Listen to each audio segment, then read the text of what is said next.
Velkommen. I dag skal vi dykke ned i et komplekst, ofte smertefuldt emne, de tidlige advarselstegn på et narcissistisk parforhold. Vi skal se på 6 specifikke tegn, der kan vise sig tidligt, undersøge, hvorfor de kan være så utroligt svære og forvirrende at få øje på. Dette er et af de spørgsmål, jeg oftest bliver stillet, og det er tydeligt, at mange søger klarhed over dette. Før vi begynder, hvis du finder denne information værdifuld, så overvej at dele den med nogen, du tror, kunne have gavn af at høre den. At sprede viden er en af de stærkeste måder, vi kan støtte hinanden på. Et like eller et abonnement hjælper også denne kanal med at nå ud til flere, der har brug for indsigt og støtte. Lad os være ærlige. Samtalen om røde flag er ikke så ligetil, som den lyder. Hvis det var simpelt, ville færre mennesker ende i disse skadelige forhold. Problemet er, at en narcissists adfærd sjældent er entydigt negativ i starten. Den veksler mellem forførende charme og sårbarhed. Når du blander dette med din egen empati, din medfølelse eller måske endda din medlidenhed, bliver billedet mudret. Du ser måske advarselstegnene, men forbliver alligevel forvirret. Måske er du vokset op med lignende mønstre i din familie, så de føles normale for dig. Måske lærte du aldrig som barn eller ung, at denne type adfærd er usund. Dertil kommer, at de negative tegn ofte veksler med øjeblikke, der føles fantastiske og fylder dig med håb. Identifikationen af disse advarselstegn er en subtil proces. Det kan tage så lang tid at forbinde prikkerne, at når du endelig ser mønstret klart, er du allerede dybt involveret. 1 år, måske 2, er gået. I er måske blevet forlovet, flyttet sammen, venter et barn, eller du har flyttet til en ny by for deres skyld. Selvom meget af dette er mest relevant for romantiske forhold, kan det også ses i venskaber. Så lad os se på de 6 tegn, du skal være opmærksom på. Nummer 1. Lav frustrationstolerance. Læg mærke til, hvordan denne person håndterer frustration, skuffelse, kritik, eller når de ikke får deres vilje. Hvordan reagerer de, når de ikke bliver behandlet på den måde, de mener, de fortjener? Mange narcissistiske personer får raserianfald eller bærer nag, når de føler sig manglende respekt. Og det kan være baseret på noget helt ubetydeligt. For eksempel, hvis en tjener glemmer deres navn, eller en person i en gruppe ikke spørger dem, hvad de arbejder med. Observer dette mønster meget nøje. Ret tidligt i et forhold vil du ofte se dem blive vrede, bære nag, få et raserianfald, eller blive ekstremt fjerne og kolde. Og hvis du forsøger at trøste dem, eller Gud forbyde det foreslår, at de overreagerer, vil de vende sig mod dig. De vil anklage dig for at tage parti mod dem og påstå, at du ikke værdsætter dem, efterfulgt af en strøm af anklager, der minder om et voksent barns raserianfald. Spørgsmålet er så, hvorfor overser folk dette advarselstegn? For det første kan du rent faktisk få ondt af dem. Forestil dig, at den narcissistiske person bliver frustreret, fordi de havde planlagt en helt speciel aften for jer. De havde reserveret et særligt bord med en fantastisk udsigt, men da I ankommer til restauranten, er bordet ikke ledigt. Der er et andet, rigtig pænt bord med udsigt, men det er bare ikke det, de ville have. Hvis du prøver at berolige dem og siger, hey, det er helt fint, det her bord er også dejligt, vil de svare med, jeg ville bare gøre aftenen speciel for dig og for os. Jeg ville gøre noget særligt for dig. Pludselig føler du dig skyldig over at være utilpas med deres overdrevne reaktion, fordi de påstår, at de gjorde det hele for din skyld. Du kan også overse det, fordi det er tidligt i forholdet. Du kan lige så mange andre ting ved dem, bortset fra dette ene raserianfald. Så du ignorerer det måske, eller arkiverer det mentalt under, det behøver vi ikke fokusere på lige nu. Men en afgørende faktor er, hvor hurtigt de reparerer deres fejl. Hvis de hurtigt undskylder og siger, okay, hør her. Jeg overreagerede. Undskyld. Det havde jeg ingen ret til, og jeg er virkelig ked af det, så kan du måske se tiden an.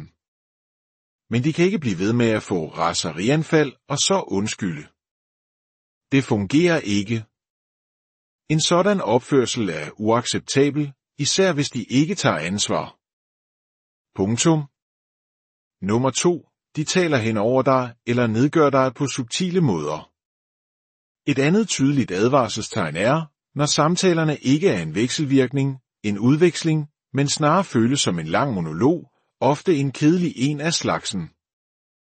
Selv hvis du får sagt noget, vil de enten overforklare det for dig, ignorere det og fortsætte deres egen talestrøm, eller simpelthen tale hen over dig.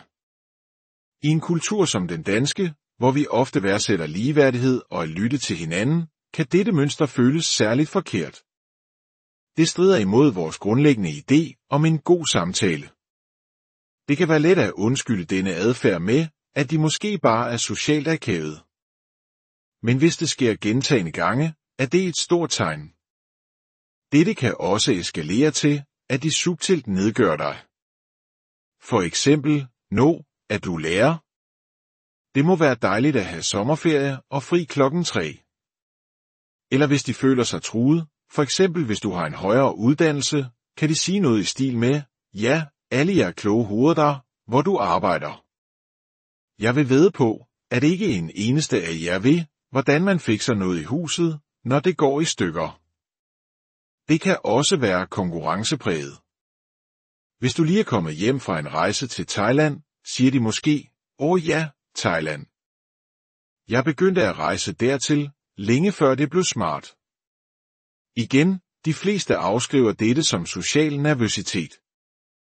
Men jeg kan love dig for, at hvis du forsøgte at konfrontere dem med det, ville de sige, slap af, det var jo bare for sjov. Kan du ikke tåle en joke? Og så har de gaslightet dig. Manglende ansvarlighed, altid et rødt flag. En sund samtale er som at spille bold. Du kaster bolden i god tro, den anden griber den og kaster den tilbage.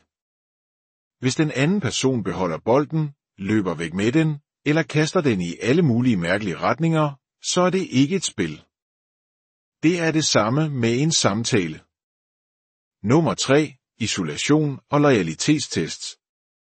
Dette er et af de mest alvorlige tegn, og det kan være potentielt farligt. Det sker ofte tidligt og snigende.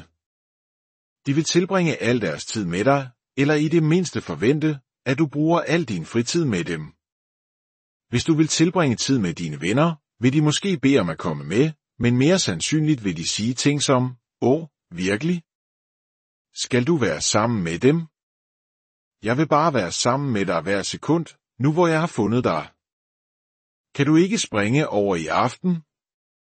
Det er stærke sager, for følelsen af at være så ønsket kan være forførende. Det kan ramme gamle sår fra barndommen. Du tænker måske, at du kan se dine venner en anden gang. De kan også skabe situationer, hvor du føler, du skal vælge. Måske er der en vens fødselsdag, og din nye partner siger, at de har det svært og ikke vil være alene hjemme. Det føles som en loyalitetstest, og i deres øjne er der et rigtigt svar. Selv et kompromis er ikke godt nok. Hvis du alligevel tager afsted, vil du blive mødt med vrede, kritik eller endda trusler om at forlade dig. Med tiden vil du måske opdage, at de kritiserer dine venner og familie. Dine venner virker så umodne. Din søster nedgør dig altid. Din familie kan ikke lide mig. Isolation handler ikke om at blive låst inde i et rumænsk. Det er en langsom, gradvis proces, hvor du bliver trukket væk fra de venskaber og familierelationer, der betyder noget. Du mister støtten og perspektivet fra de mennesker, der kunne fungere som et vigtigt virkelighedstjek. Hvorfor overser vi det? Fordi det at være centrum for en andens verden kan føles som en opfyldelse af en dyb urfantasi.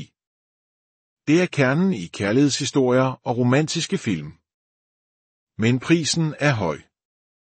Før du ved af det, er den narcissistiske persons stemme den eneste, du hører, og deres virkelighed bliver din eneste virkelighed. Nummer 4. Deres adfærd i trafikken. Dette lyder måske mærkeligt, men det er et utroligt afslørende tegn, bakket op af forskning. Over 30 studier har vist, at narcissistiske personer er mere farlige, risikovillige og truende bilister. De kører tæt på andre biler, suser ind og ud af trafikken, kører for stærkt og bryder færdselsreglerne. De er mere tilbøjelige til at udvise rådrag. De konfronterer måske andre bilister, råber af dem, og i værste fald kan det eskalere til vold. Deres berettigelse, arrogance, lave empati, egoisme og impulsivitet kommer alt sammen til udtryk bag rattet. Er alle dårlige bilister narcissister? Nej. Men det er et godt bud. De er i det mindste uansvarlige og impulsive. Hvis du sidder i bilen med dem for første gang og påpeger, at deres kørsel gør dig bange, vil de måske køre endnu vildere eller grine af din bekymring. Dette er et enormt rødt flag, og det er et, du kan se tidligt. Deres personlighed viser sig rent og ufiltreret bag rattet, og det er farligt. Hvorfor overser vi det? Fordi det føles for simpelt. Hvad, kørsel? Det kan da ikke have noget med personlighed at gøre. Men det har alt med personlighed at gøre. At køre bil er en krævende aktivitet med høj risiko. Når en person kører på en måde, der bringer andre i fare, er det den ultimative manifestation af narcissisme. Overvej dette forhold grundigt, mens det stadig er tidligt nok til at komme ud. Nummer 5. Den evige cyklus af dårlig opførsel, undskyldninger. Dette mønster er let at overse, fordi det skal ske et par gange, før man ser det. Den nye person i dit liv gør noget forkert. Måske en af de ting, vi allerede har talt om, de kritiserer dine venner, kører farligt, for et raserianfald. Bagefter kommer de med, hvad der føles som en oprigtig undskyldning. Jeg er så ked af, at jeg sagde det om din veninde. Jeg ved, hun betyder meget for dig. Eller, ja, min kørsel i går aftes var overstegen. Jeg prøvede bare at blære mig. Du tænker, se, det er jo ikke et rødt flag. De tager jo ansvar. Og hvis det sker en gang, de undskylder, tager ansvar og aldrig gør det igen, så har du retorisk. Så er det bare en del af at lære hinanden at kende. Men hvis det er en cyklus, de opfører sig dårligt, undskylder, og gentager så den dårlige opførsel igen og igen og igen, så er det et stort problem. Opfør dig dårligt, undskyld. Gentag. Hvis adfærden ikke ændrer sig, er undskyldningen værdiløs. Hvorfor overser vi det? Fordi en undskyldning føles som ansvarlighed. Men sand ansvarlighed er intet værd uden adfærdsændring. En undskyldning er ikke en mobbe, der kan gøre rent efter et svineri. Den er ment som en anerkendelse af ansvar og, vigtigst af alt, et løfte om at ændre adfærd. Lad dig ikke narre af mobben. Nummer 6. Raserianfald, hvorefter de lader som ingenting. Dette sidste tegn er dybt foruroligende. Noget går ikke deres vej, eller de kan ikke lide noget, du har gjort, og de mister besindelsen fuldstændigt. De skriger, råber, smadrer måske ting, stormer ud og smækker med døren. Du bliver sandsynligvis bange og tænker, at dette er helt galt. Men et par timer senere, eller næste morgen, er de helt rolige, måske endda i godt humør. De opfører sig, som om intet er hændt. Når du forsøger at tale om det, siger de, ja, undskyld. Jeg var sur. Jeg er okay nu. Det er ikke så stor en sag. De vil sandsynligvis ikke på noget tidspunkt anerkende, hvor skræmmende det var for dig. Hvis du presser på, vil de vende det mod dig, hold op med at være så dramatisk. Jeg blev sur på grund af noget, du gjorde. De giver dig skylden for deres eget sammenbrud. Det er ren gaslighting. Deres raserianfald er deres måde at regulere deres følelser på. Når de har fået afløb, er de okay igen og er ligeglade med, hvordan det har påvirket dig. Hvorfor overser vi det? Fordi vi i starten af forholdet stadig ønsker, at det skal fungere. Der er stadig nok gode ting. Når de får det ubehagelige til at forsvinde, opfører sig normalt igen, især hvis de er søde ved dig, kan det være fristende at lade som om, det aldrig skete. Du begynder at tvivle på dig selv. Overdriver jeg? Er jeg for kritisk? Forventer jeg, at de skal være perfekte? Nej. Disse er klare advarselstegn. Og det vigtigste er ikke bare at kende tegnene, men at forstå, hvorfor vi overser dem, og hvordan vi bliver bedre til at se dem. Vi gør det ved at tage det langsomt, ved at give os selv lov til at være opmærksomme på dem, ved at forstå vores egne sorg og ved at tale med mennesker, der vil validere vores oplevelser, ikke gaslighter os. Det vigtigste råd er dette: lad ikke de gode stunder fungere som et viskeleder for de dårlige.